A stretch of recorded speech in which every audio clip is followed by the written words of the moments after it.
Three of the world's most extreme athletes are about to start the journey of a lifetime. Jokke Sommer, a 27-year-old Norwegian who became a YouTube star overnight by producing some of the most spectacular videos ever seen. He has helped push the boundaries of what is possible in modern wingsuit flying. We are a group of people that live a very special and different life. With them is Espen Fadnes, a former pro-based world champion, known to be one of the fastest guys in wingsuit flying. At the age of 33, Espen decided to quit his job and pursue a lifelong dream as an extreme sport athlete. We are doing what is almost an inhuman sport. Together with our flying cameraman, Ludovic Wirth, a 34-year-old Frenchman who has made a career of filming his friends as they discover new ways to push the limits in base jumping. I choose it because I love it. Traveling around the world, motivated by one equal goal. They will fly by spectacular landmarks, under bridges and jump buildings in the Far East. Experiencing extreme conditions and amazing landscapes, they will discover that things don't always work out the way they want. I honestly don't think we should argue about this. They will test their friendship, explore new cultures, and experience all sides of life, all in the search of the perfect flight.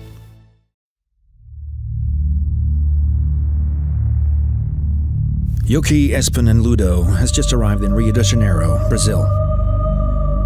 Their mission is to jump out of a helicopter 2,000 meters above the city and fly under the arm of the Jesus Christ statue. Getting permission from air traffic control to jump from a helicopter was declined, so the whole stunt has to be done illegally. Guys, we need help to make shit happen. This country is way too manana, and it's only money that will get you there. They've been in contact with a local helicopter pilot before they arrived, who has agreed to fly them up anyways and dropped them off over the statue. But the jump did not turn out as planned.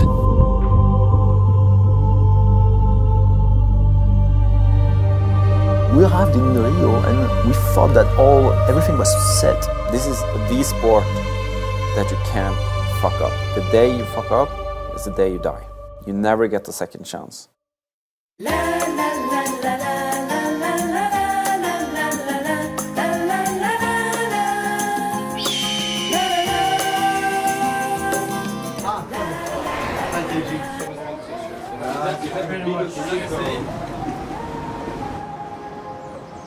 So when we arrived to Rio, we were in early February, and none of us had done much base jumping since 2012. I'm never motivated when it's not clear blue skies, you know that. I mean, look around. It's, we're gonna jump. It's but we're in we're in the tropical, you know. Like suddenly it's just like it turns on, and then it's like standing inside a shower. The weather in Rio was much more challenging than we thought. More wind, several days of rain. We were all fired up. We had brand new suits, and we were ready to do our first jump. We couldn't get pretty much any of the training done that we wanted. We had to prepare for the Jesus statue stunt. And in Rio, you have a mountain called Gavia. You cannot just jump every day there. But one day we got the opportunity to do a jump, and I was going to fly my new suit for the first time. But when we got up, the wind started picking up, and the clouds were moving in. Oh shit! I don't want to straight right. And when you see the beach, since we don't know exactly how much wind there is on the way, so make sure you give us the right, direction. Isn't the direction straight out? Straight out. I remember I jumped off. The suit was not flying as I was used to flying. It started to drift to one of the sides, and it was a split second. I felt like, oh fuck, this was a bad idea. I landed and I realized that I don't have a suit that works for me. I almost went into a fucking flat spin. This suit doesn't like the way I fly, huh? Fuck, that was so fucking scary. Jokke had some serious issues with the suit. To have any chance of going through with the Jesus statue stunt, he had no choice but to go back up and give it another try. So we met this local base jumper, and he asked us to be ready 3 in the morning to go for a jump. We're pretty much ready, huh? It's too early to work. I'm tired. Because the mountain is so close to the favela, they were told by the locals to be very careful on their way up. Other jumpers had experienced brutal robberies with guns on the same hike they were going. There are security guards and barbed wire fences, so no one can enter the area during the night. So they have to climb the fences and sneak around the guards to be able to even start the hike. We were kind of like struggling over wet rocks and inside the jungle.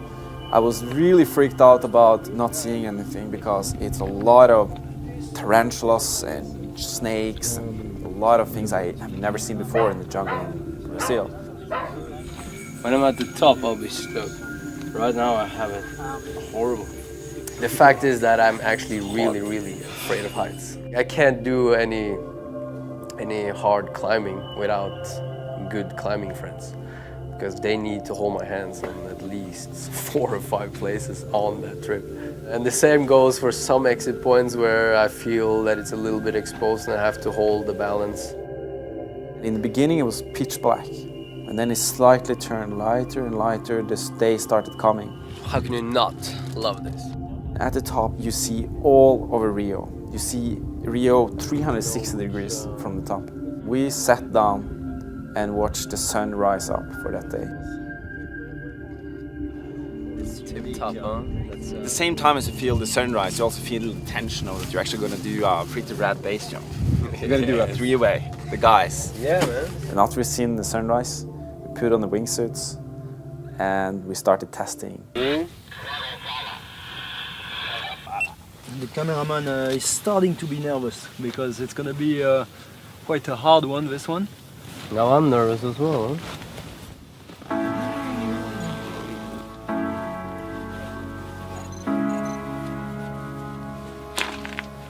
Good jump. You can do it over and over again. Good jump, buddy.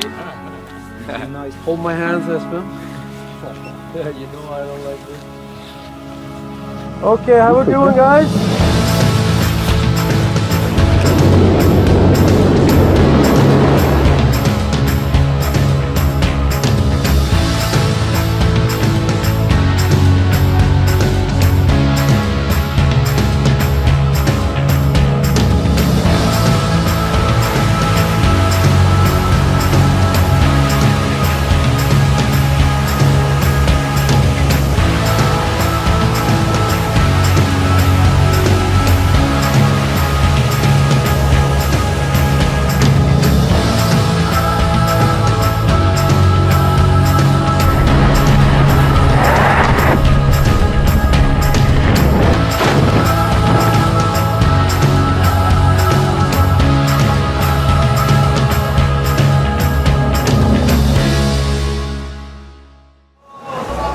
It's good training though. You have been exercising. After a week in Rio, the guys had done 2 training jumps.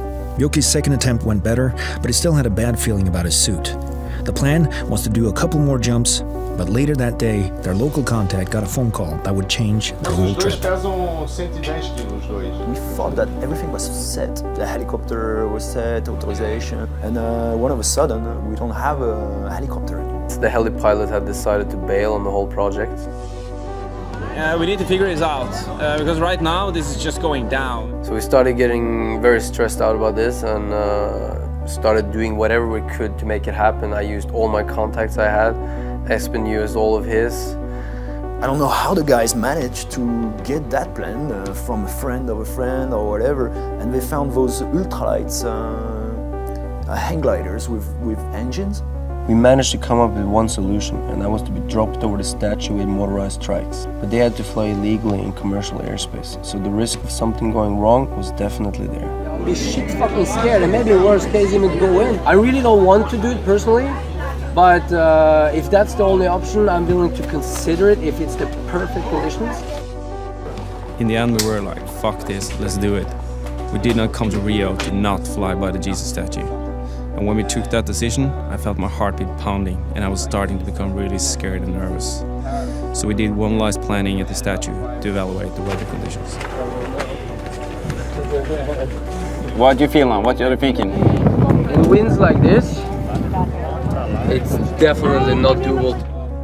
The wind conditions were far from ideal, and they could tell that the landing spot would be hard to reach. On top of that, they got a phone call saying there were only 2 paragliders available, so one of them had to pass the jump. We decided to put Espen because he was more comfortable with his suit, and me because they thought that I had most chances to get the shot good. We went back home and tried to mentally prepare for one of the most demanding jobs we have ever attempted.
Something about flying under the bridge. In the next episode of The Perfect Flight, Yoki, Ludo, and Espen are heading to Chamonix, France. Seriously scary.